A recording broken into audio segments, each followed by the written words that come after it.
Lightning like Steve McQueen. I'm in the fast lane when the light turns green. And I built tough, I ain't nothing but grit. Cause I made rugged blood, sweat, and spit. Yeah, like a horse I fly. Better push yourself in for a bumpy ride. I like to play hard, but I work harder. And I weather the storm cause I'm built stronger. What is up, ladies and gentlemen? We are back. We are live. It is the Freight Coach Podcast, the top podcast in transportation, coming to you guys every single weekday, 8:30 a.m. Pacific, 10:30 Central, to break down some industry headlines. But most importantly, you guys provide some actual insight into what you can do with all of this information. If this is your first time tuning in, welcome. This is the real side of freight, ladies and gentlemen. And I say this before every single show. And what I mean by that is I only speak with transportation professionals because at the end of the day, you guys, I want to talk to the right individuals who have done what you're looking to do or who are currently doing what you're trying to achieve, so you can take this information, apply it, utilize it, and see a meaningful difference in your business and your life. We did drop our newsletter today, so if you guys want to subscribe to it, I put a poll out there. It says don't auto sign me up from all of my followers and everything out there. So I don't do that. I won't do that. But if you go to thefreightcoach.com, you guys, and then it'll auto prompt you to register for the newsletter every single Wednesday. This drops. And again, it's all freight focused or anything else. That's what we're out here to do, is move this industry forward. But speaking of moving this industry forward, I got a very special guest for you guys here today. We're talking about this potential port strike, what you can do. How do you get ahead of this? Is this actually gaining steam? What might happen? And there is nobody more qualified to speak about this than my good friend, Steve Ferreira, literally the best dressed guy in all of global supply chain. You got it on lock today, man. What's going on? How are you, Steve? Chris, how can I outdo that introduction? It's so nice to be here with you today. And I was thinking, we're both orange color fans, so we must love the Orange Bowl and everything orange today. And we're going to give the audience a couple oranges to take with them on their ocean freight journey today. How's that sound? No, this sounds fantastic, Steve. And I love your background. Your background gets changed like every time you've been on the show. These last two times, it's updating. Do you have like a graphics guy who made that? I'll tell you, I spend so much time and energy. When I got on CNBC a few years ago, I got a real taste of what big network, productions were like. And I wanted to try to mimic that in my own studio. So, I very rarely do this, but I just want to give you a little bit behind the scenes look. So we've got alternative cameras. It's actually a big monitor that's behind me that we build out and we fit with whatever scenes that we want. And, so we put a lot of time and effort to really making, my content stand out. It gets a lot of eyeballs. So, thank you. Yeah, I've got a great team that does this background work for me. I need to step my game up, sir. See, this is the thing. I just have my one little camera right here, and I have my in-person interview studio right next door. So anytime anybody's in Phoenix, if you're ever in Phoenix, Steve, I'd love to have you out to it. And, for all of our in-person setup and everything, we've got a dual mic. And, as we're going into 2025, that's one thing that I'm going to invest in, is get a dual camera setup as well and really try and up the game here a little bit. Well, I think that it's there's very few of us, Chris. I think I did a study once that there's under 100 of us that, stream and put out content like you and I do. And, you have the most energy that you bring to the audience of anyone I know. That's whenever you invite me on, I definitely want to follow you because your energy is so infectious. And, you really, your audience and your customers should be very proud to have somebody that's such a leader in their niche that your pathways that you're running for them. So congratulations. I really appreciate that, Steve. And, for me, it's a lot of, I love this industry, right? Like there's nothing else I could actually do, I think, with my life than work in transportation, logistics, supply chain, anything like that. I just feel like, a lot of it is, I just feel like a little kid when I'm out there, man. When I see trucks rolling down the road, like I think of my old man because he drove, and, just being a part of this industry is just like, it is family legacy for me. And, and then as going out there and kind of starting your own thing, like nobody's going to come and motivate you to do anything, right? Like you have to be your biggest cheerleader for a very, very long time. And then especially in the ebbs and the flows of things, like, you know, if viewership goes down or revenue goes down or anything like that, you got to be the one to amp yourself up to be like, no, it's not about you. Go out there, put that message out. Because, you know, for me, it's like I'm very fortunate to have a large audience that follows, but like, I love those messages from those individuals who will DM me and they'll say, hey, I listened to your show. I applied what you said about, you know, sales or, you know, prospecting, and it worked. Like I was actually able to find a customer. And that to me is like what it's all about putting those best practices out there to kind of, you know, filter through all the BS that's out there online right now. And how do we get the right information in front of people where it's like, it's not behind some ridiculous paywall that you don't even know if it's going to be accurate information or not. And that's why I love having industry experts from certain sides of the supply chain come on and really break this stuff down so people know, like, hey, this is legit, right? Like, no, they're not trying to sell me anything. Yeah, now I know who to use in the event that I might need their services. Like there's that comfort level that comes up with that. And, you know, a lot of it, I kind of pulled it from the Gary V school of content out there, where it's just like value, value, value, value, value. And if you put so much value out there, you'll have no problem gaining people's attention and eyeballs because they know you're a trusted resource at that point. Oh, I love that. I interviewed Gary Vee a few years ago for Freight Waves as one of the highlights of what I've done, just to be on my game, to be in the same sphere as that genius. You know, I learned a lot from him. I see a lot of it in you too. And, you know, I think that's the most important thing that people like you and I do is, you know, we're consistent. You know, your road didn't come overnight. I've read your motivational background, and, you know, you know, one day it took you many shows, right, to get to where you are now. And same with me. And, you know, when you sit in a room or go around the country and say, hey, you know, these two guys are two of the top 100 guys in the freight industry, you know, who would have thought it, right? And it's great. It opens a lot of doors, you know, and, you know, I've got the ocean side and global logistics. You've got all the other motor and domestic and brokerage and freight side that you're specializing in. So it's a nice compliment. And as I said, it's just an honor to be here today. No, absolutely. So as we're getting closer to January 15th, that's kind of like the date that's really looming out there right now. You know, I'm not the biggest pro union guy out there, but like I see their sticking point here about automation and not wanting to overly automate the ports because they feel like it's going to automate them out of a job. And, you know, and that's honestly, that's one of my biggest concerns with technology as a whole, where it's like, yeah, it's great to a point, but like when it goes to like removing careers entirely from there, you know, as an old school guy myself, I'm like, all right, there's got to be a line, right? Because otherwise, what are we all going to do as a society if we lose our purpose?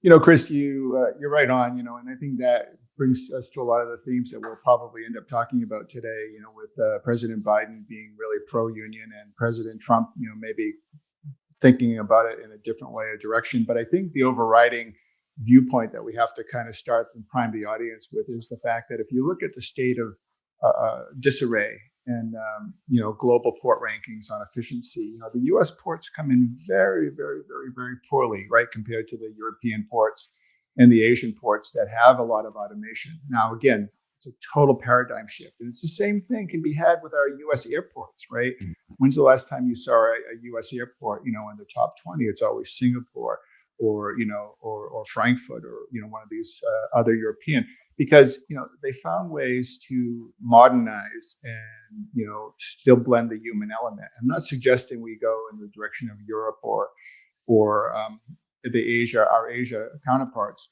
But the fact of the matter is, I've been in the ocean game now for 42 years. And I remember in the 80s, you know, when we had significant developments in automation in, say, the Port of Rotterdam. You know, many people talk about when Sealand, an American company, modernized the European terminals, they did it very efficiently and very quickly. And it's a difficult road to hoe. You know, just recently, the ocean vendors, the maritime owners tried to put in some semi-automated cranes, you know, to help the efficiencies on the East Coast, and that was obviously rebuffed, you know, per the automation argument that you're bringing forward here. So it's a little bit of a funny predicament because we are obviously mass consumers of containerization, but we're also very inefficient, Chris. Yeah. And I'm right there, as everything's kind of unfolded. Like I've had Lauren Began on the show a few times this year as well. And, with maritime law and all of that stuff. And, and we're actually, inside of my business, we're being, we were personally affected and by affected, that's a relative term. But like when the FMC, changed the rules earlier this year where, when it comes to detention, demurrage, and all of that stuff, like I think like anybody with half a brain can come to the conclusion, like, we got to clean this up, right? Like there's way too many moving parts that are going on out there. There should be one point of contact when it comes down to a lot of these things. There shouldn't be 6 different ways to bill somebody or anything like that. And I mean, that's your playing field ultimately though, Steve, is like the billing side of things. If that's in disarray, everything else is going to be in disarray as well, right? So I feel like we need to take a comprehensive look at how do we improve this, because I think it's laughable that the United States is not the top 10 in ports, the top 10 in railway, the top 10 in airports. We are like, because in my mind, we're the greatest country on earth. We need to start reflecting that in our supply chain. And we'll talk about all those for a second. And I'm not going to put a plug in for what I do at Ocean Audit, but the thing I want to say that you just said that's so significant, and I don't think I've ever said this publicly before, right? But I mean, I'm not going to blow my own horn and ego because I think it's out there already. I'm a pretty confident guy, right? I wouldn't have the clients I did if I wasn't. But the thing is, I don't think there's a person on the soul of the earth, face of the earth, right, that knows more about, let's say, ocean freight invoicing as me, for example. Yet, every time I go into a new client, I see something that bewilders me, right? And if it bewilders me, what does it do to the average person at a beneficial cargo owner that may have, 1/100th of the knowledge that I do? So now, look, that's invoicing. We're not going to talk about invoicing today, but the fact of the matter is that whole genre, right, carries over into this whole mantra of global containerization. Mm-hmm. And that's, and I look at, obviously with President Trump coming back into office here in January and his big push. And I think like this is kind of what gets blended in the whole tariff argument that's going on out there with a lot of this stuff is like, I mean, I truly align with, hey, I want to create more jobs here in America. I want to be the leader, the undisputed leader in everything. And I understand that like this isn't going to happen overnight or in the next 4 years or anything like that. But I think like I've worked in this industry literally my entire life.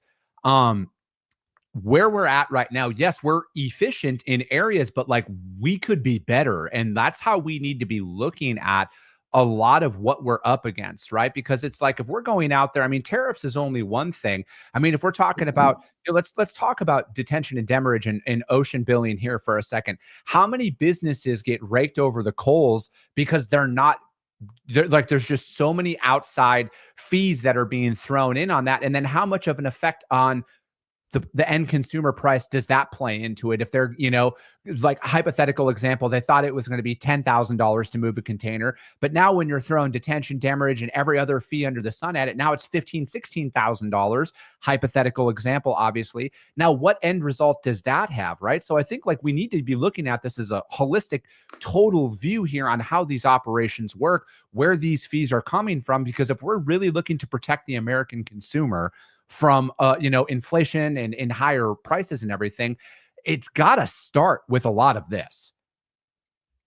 Yeah, there's no question, and this argument, I've been working this angle for 30, 40 years, where, the price of a sweater at Macy's is $8. The sweater is $100 and the transportation component is, $1.25. And then it goes up to $3.25. Those costs on transportation obviously get passed on to the consumer. Unless Macy's can do something to salvage the costing and make their economics a lot better. And that's where port efficiency, routing, over the East Coast, West Coast, invoice accuracy on ocean freight, demurrage, detention. These are all measures that beneficial cargo owners can put into play, right? But it's a wide ranging topic, obviously, in terms of saving, both making the efficiency of their spend much more much more salvageable, right? And then, passing those on to the consumer, or, better yet, not taking the price increases. We'll get into it in a second, but one of the things I found amazing is I decided for our show today to isolate cargo volume moving to the Port of New York. I picked that. I know the Port of New York folks quite well. I have a lot of respect for them. I understand the scenario there quite well. And, one of the things, and this is the first time I've shared this news, I just did this exercise this morning for our show, but give you a quick stat. From November 23 to December 23, 1 month period, 250,000 containers, 250,000 ocean shipments passed through the Port of New York from all parts of the world. 250,000, almost precisely 250,000. From November 24 to just a few days ago, December 1, 24, 280,000. I wanted to try to, accentuate that. But the thing is, it's a 10% increase in volume to the Port of New York, right? And so here we are in, past the peak. We're past the holiday season. Why are we seeing that volume, right? Well, the obvious answer is we have some forward loading, right, in preparation for the potential January 15th strike. But we also have the fact that, on cargo like, let's say, vinyl tile or a certain type of hardware or a lawnmower, some of these things can be inventoried longer term, right? So, we're coming a little off the peak of all that inventory warehousing issue during COVID. And so, great big box retailers and people with 10,000 containers and more a year, they have a little bit more flexibility on forward loading and getting those products in before 4 or 5 of the key factors that we're going to talk about will impact them for 2025. But I thought it was really super interesting that the volume for the Port of New York is increased. Maybe not surprising, but I think what it would surprise the audience is that if we do the same measurement for December to January and January to February of 2025, I think we're going to see massive amounts of continued growth there until we hit a couple of dead spots. And that could be the strike, that could be Chinese New Year, it could be President Trump, it could be tariffs, it could be Russia, Ukraine, it could be the fact that the ocean freight vendors themselves have completely reorganized their hub and spoke delivery systems. So I think the point I'm trying to make here, Chris, and this is really super fascinating, is that there are 5 or 6 major events happening in January, February that will shake the core of the supply chain for ocean importers. So what's a process somebody could follow here, Steve? Like what, because you're right. There's a lot of stuff that are coming up on the docket. What can people do to be better prepared for what could potentially be happening? And then is there anything that you see that's being talked about that you think is kind of like people are blowing smoke from your experience, right? Well, I think the interesting thing about the next month or two, right, if there is a strike, right, I think that it's really super interesting to me because it comes at a point where the volumes are pretty weak seasonally around that time. And I'm not sure that Trump doesn't go and invoke, Taft-Hartley and gets them back to work, especially in light of the fact that if President Trump, has some tariffs planned, increased duties from China and other locations, it's almost like a double whammy, right? So we're going to see, if we have a strike and he doesn't invoke Taft-Hartley and then he invokes tariffs, we are going to see, imports fall off a cliff. We really are. And that's going to hurt the little, I don't mean little, I say with peace and love. That's going to hurt the smaller importer that's below, say, 10,000 containers a year, where he or she does not or has not had the luxury to forward plan this or that. See, Chris, this is almost like a nuclear bomb that's already gone off, right? There's very little that somebody could do right now to right the ship. Obviously, one of the things you'd say is, hey, let's try to get West Coast space, or let's try to bring cargo in through Mexico. But that horse has kind of left the barn a little bit, right? I think you'll find it's challenging. I think the fact that we have Chinese New Year almost 2 weeks earlier than we did last year, starting around January 29th, means that the factories in China, right? They're going to do everything in their power to get as much volume out, starting now up through, January 10th or 15th. And we're going to see a tremendous surge, right? So it's going to skew the numbers in a way that makes it look like there's not a problem.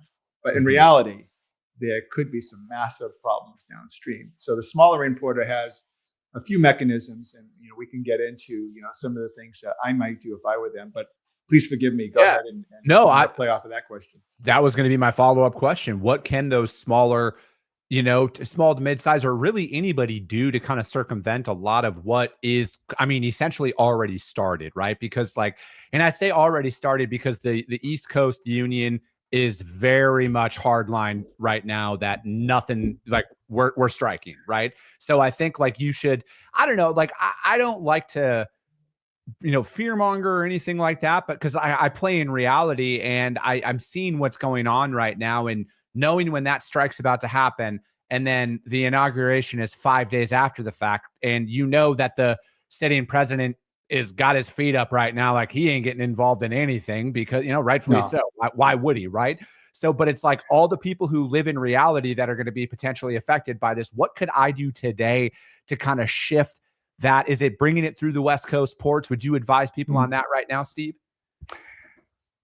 It's really an interesting question. And I think that the other wild card too, for a lot of my audience and some of your audience that is on the ocean side, they knew all too well that, one of the most famous shipping conferences, the TPM 2025, is coming up in its annual Long Beach kind of mating dance, so to speak, where everyone in the ocean community gets together on March 1st. And of course, it's always been looked upon, to answer your question about what can someone do.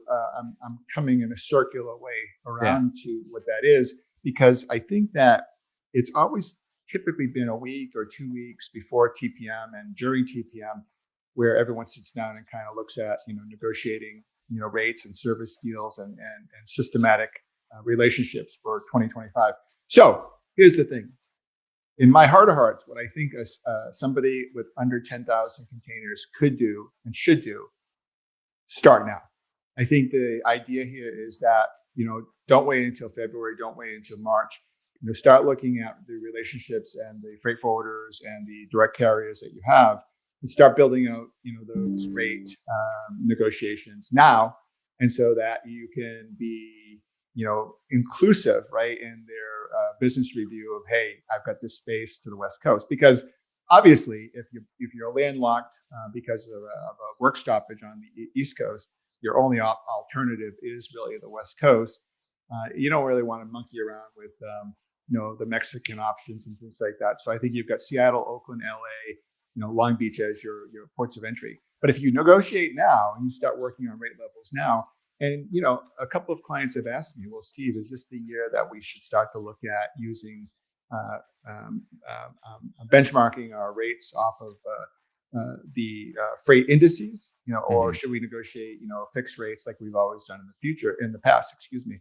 And so, there are some great indices out there like Drewry's and that, Freightos. And, so it's really interesting because the freight indexes show where the high and low markets are. And a lot of people don't like these freight indices because, they can really blow out a budget if all of a sudden the spread turns in the favor of the ocean carriers. But I think at the bottom line is, if you've got 10,000 containers, you may want to allocate, 15, 20% of those against the indices and start looking at, again, building out those relationships so the cargo can come in. I think the other thing too, Chris, is a little bit of a wild card is, right, there are all types of importers, right? Some have where it's an inventory issue, some have, fashion where it's real time. And so then this raises the whole issue, the air freight industry has been a little bit flat, right? In terms of they've not really seen anything surging on the air freight volumes as it relates to the East Coast strike. Now, as we get a little closer, we could see that take place. So my Steve's coach's corner, to borrow your phrase, is maybe huddle up with your freight forwarder, your global provider, and maybe get some air freight space, potentially locked up for that, super urgent. If you've got a fashion rollout that you're doing, maybe block some space there. And certainly start moving the ball forward. and get those relationships for 2025, which are going to be the rate agreements that you sign. Get those done a little early, which gives you the best bet in the relationship in the hunt for space on the right vessels to the West Coast in the event of a strike, Chris.